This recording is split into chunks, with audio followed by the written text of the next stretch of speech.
Just like we have our files in our WordPress file system, some of those files are also represented within our WordPress dashboard. So we can access those files, make changes to them, and update our changes without having to browse through the WordPress file system on our control panel or on our local machine to make changes to the files. So if I go under Appearance and Theme Editor, here the first thing you have access to is the CSS style.css file. So this style.css file controls the styling for this particular theme. So you can select a theme you want to edit, the theme file. So from this file, you can make changes to CSS classes or IDs that are used to control the appearance of this website. If you understand the CSS language, you can easily customize your website from here. Please only make changes to these files if you know what you're doing. Also, in addition to the style.css files, you also have other files with the file format of .php. You have the theme functions, function.php, which is a very crucial file within WordPress. You can include new functions to the function.php file.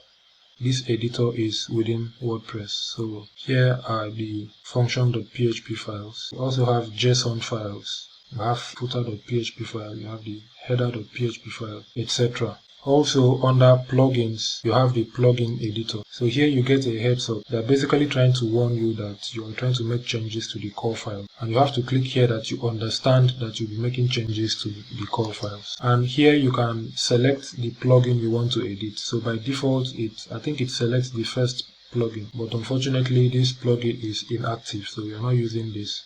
But you can go ahead and select other plugins that are installed on your WordPress website. Then you click on the select button. So now we are editing the CMP coming soon maintenance page. So these are the files for that plugin. So you can see that WordPress is an open source system. You are allowed to make changes to the core files, which is a really cool stuff.